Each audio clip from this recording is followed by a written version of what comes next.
જાણો મહાભારતનું એક રહસ્ય, ગાંધારીએ એક સાથે કઈ રીતે 100 કૌરવોને આપ્યો હતો જન્મ। મહાભારત અને રામાયણમાં ઘણા એવા પ્રસંગો છે જેના વિશે આપણને ખબર હોતી નથી। આજે પણ અમે તમને મહાભારતના એક પ્રસંગ વિશે જણાવીશું, જેમાં ગાંધારીએ એક સાથે કઈ રીતે 100 કૌરવોને જન્મ આપ્યો હતો। આ ઘટના પણ રહસ્યથી ભરેલી છે। જો તમે ના જાણતા હોવ તો સાંભળીને તમને થોડું અજાગતું પણ લાગશે। મહાભારતમાં 100 કૌરવોનો જન્મનું રહસ્ય મોટાભાગના લોકો જાણતા નહોતા, પરંતુ તે એક ચમત્કાર છે કે એક માતા એક સાથે 100 પુત્રોને જન્મ કઈ રીતે આપી શકે। મહાભારતની ગાંધારીના પેટથી 100 પુત્રોનો જન્મ કોઈ પ્રાકૃતિક ગર્ભ ઘટના નહીં, પરંતુ એક એવી ઘટના છે કે જે ભારતના પ્રાચીન રહસ્યમય વિજ્ઞાનનું ઉત્તમ ઉદાહરણ છે। હસ્તિનાપુરના મહારાજા ધૃતરાષ્ટ્ર સાથે ગાંધારીના લગ્ન થયા હતા। ધૃતરાષ્ટ્ર અંત હતા એટલે ગાંધારીએ પતિવ્રતા ધર્મ પાળીને આખી જિંદગીભર પોતાની આંખ પર પટ્ટી બાંધી રાખી ને પતિની જેમ અંધ બની રહી હતી।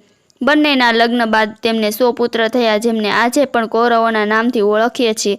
પરંતુ આ 100 પુત્રનો જન્મ ઇતિહાસની સૌથી વિચિત્ર ઘટના છે, જેના વિશે કદાચ તમને પણ ખબર નહીં હોય। મહારાણી ગાંધારી ઘણી ધાર્મિક પ્રવૃત્તિની સ્ત્રી હતી। ગાંધારીની સેવાથી પ્રભાવિત થઈને મહર્ષિ વેદવ્યાસે એક આશીર્વાદ આપ્યા હતા। ગાંધારીને વેદવ્યાસ તરફથી 100 પુત્ર થવાનું સદભાગ્ય પ્રાપ્ત થયું હતું।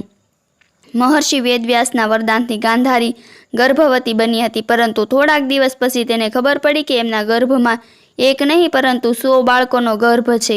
એક સામાન્ય સ્ત્રીના ગર્ભમાં 9 મહિનાનું બાળક હોય છે, તેવી સ્થિતિમાં મહાભારતની ગાંધારીના પેટમાં 2 વર્ષ સુધી ગર્ભવતી બની રહી હતી।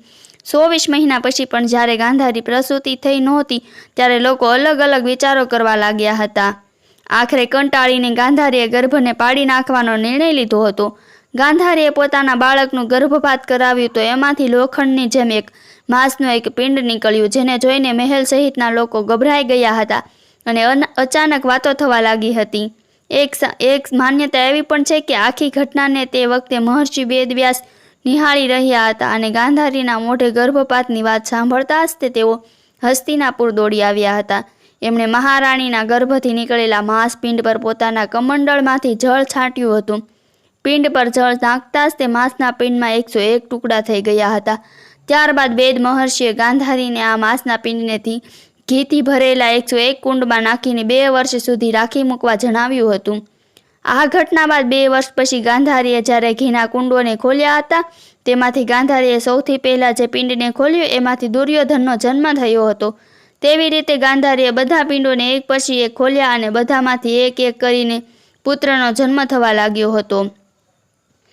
એટલું જ નહીં, ગાંધારીને એક પુત્રી પણ અવતરી હતી, જેનું નામ દુશ્શલા હતું। એવું કહેવામાં આવે છે કે જન્મ લીધા પછી તરત જ દુર્યોધન ગધેડાની જેમ બોલવા લાગ્યો હતો, જેને જોઈને પંડિતો અને જ્યોતિષોએ એવી આગાહી ભાકી હતી કે આ બાળક કુળનો નાશ કરી દેશે, જેથી જ્યોતિષોએ દુર્યોધનનો ત્યાગ કરવા માટે ધૃતરાષ્ટ્રને જણાવ્યું હતું। પરંતુ પુત્ર મોહના કારણે ધૃતરાષ્ટ્ર આવું કરી શક્યા નહોતા। તેના પછી તો આખી મહાભારત તમે જોઈ જ હશે અને એક એક કરીને પાંડવોએ કેવી રીતે 100 કૌરવોનો નાશ કર્યો હતો। આવી જ રહસ્યમય વાતો સાંભળવા માટે મારી ચેનલને લાઇક કરો, શેર કરો અને સબસ્ક્રાઈબ કરો। બાજુમાં આપેલું બેલ આઇકનનું બટન છે એને પ્રેસ કરો, જેથી તમને મારા દરેક વિડીયોની નોટિફિકેશન સૌથી પહેલાં મળી શકે। Thanks for watching this video.